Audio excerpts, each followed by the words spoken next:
नमस्कार मित्रों जैसा कि हम सभी जानते हैं कि इस दुनिया में कोई भी ऐसा इंसान नहीं है जो कभी भी अपने जीवन काल में कोई गलती न करे। मगर क्या आपको पता है, हमारे जीवन में कुछ ऐसी गलतियों या पापों की सज़ा हमें नहीं भुगतनी पड़ती है।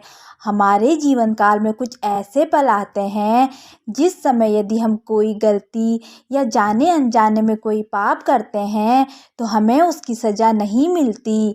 तो चलिए जानते हैं हमारे जीवन में ऐसा कौन सा समय आता है जो उस समय किए गए पाप या गलतियों की सज़ा हमें नहीं भुगतनी पड़ती है। पौराणिक कथाओं के अनुसार एक समय में पृथ्वी पर एक मांडव नाम के ऋषि हुए थे। वह बहुत तपस्वी और बड़े धर्मात्मा थे। एक दिन उनके आश्रम की ओर कुछ लोग भागते हुए उनकी ओर आ रहे थे और वे लोग ऋषि से शरण मांगने लगे। वह लोग एक चोर थे जो किसी राज्य में चोरी करके भाग रहे थे और उनके पीछे राज्य के सैनिक उनका पीछा कर रहे थे और वे चोर महर्षि मांडव के आश्रम में छुपने के लिए उनसे विनती करने लगे। महर्षि को मालूम नहीं था कि यह लोग चोरी करके आ रहे हैं और यह सभी चोर हैं। महर्षि ने उनकी विनती सुनकर उन्हें छुपने के लिए आश्रम में जगह दे दी। इसके बाद उस राज्य के सैनिक भी ऋषि के आश्रम तक आ पहुँचे और महर्षि के आश्रम में तलाशने लगे।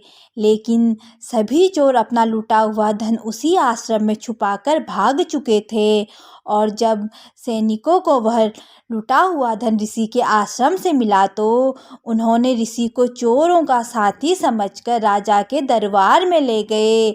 जब सैनिकों ने राजा को सारी घटना बताई, उसके बाद राजा ने महर्षि को भी चोर मानकर सूली पर चढ़ाने की सज़ा सुनाई। जब महर्षि को सूली पर चढ़ाया जा रहा था तो उनकी मृत्यु नहीं हुई, मगर उन्हें दर्द और पीड़ा सहनी पड़ी। यह सब दृश्य देखकर उस राज्य के राजा को एहसास हो गया कि यह कोई चोर या आम ऋषि नहीं है।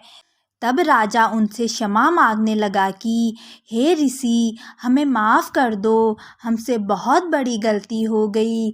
तब महर्षि ने कहा, हे राजा, हम तुम्हें तो माफ़ कर देंगे मगर उस धर्मराज को माफ़ नहीं करेंगे। इतना कहते ही वह महर्षि अपने तपोबल से यमलोक को प्रस्थान कर गए और वहां पहुंचकर उन्होंने यमराज से पूछा कि हे धर्मराज, हमने अपने जीवन में कोई पाप नहीं किया, हम सदा परमात्मा के भक्ति धर्म आचरण करते जीवन व्यतीत कर रहे हैं, फिर हमें जीवन में ऐसा कष्टदायक फल क्यों भोगना पड़ा। तब धर्मराज ने ऋषि मांडव को कहा कि हे महर्षि, आपने अपने बचपन में कीट पतंगों को पकड़कर उनके पंखों में सुई चुबा दी थी, यह उसी पाप का परिणाम है।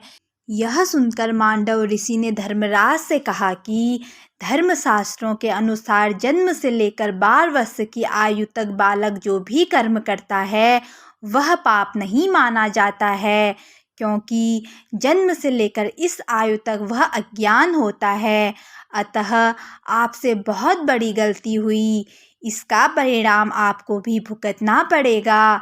तब महर्षि मांडव ने धर्मराज को श्राप दिया कि तुम भी पृथ्वी लोक पर जाकर मानव रूप में जाने अनजाने में गलतियां करोगे और जब तुम विद्वान होगे तो तुम्हारी नीति कोई नहीं मानेगा। इसी श्राप के कारण धर्मराज द्वापर युग में विदुर के रूप में जन्म लेते हैं। तो दोस्तों, यही वजह है कि भगवान भी बाल्यपन में जाने अनजाने में किए हुए गलतियों को माफ़ कर देते हैं। तो दोस्तों, इस कथा से अब हमें यह समझ आ गया कि जन्म से लेकर 12 वर्ष की आयु तक इंसान को किए हुए कर्मों का फल नहीं भोगना पड़ता है, क्योंकि अबोध होने के कारण उसके सारे कर्म माफ़ हो जाते हैं और फिर जब धीरे धीरे उसके अंदर ज्ञान का प्रभाव होने लगता है तो फिर वह धर्म अधर्म कर्मों से परिचित होने लगता है। जय श्री राधे कृष्णा। दोस्तों, कथा कैसी लगी? अगर अच्छी लगी तो चैनल को लाइक, शेयर और सब्सक्राइब कर दीजिए। धन्यवाद।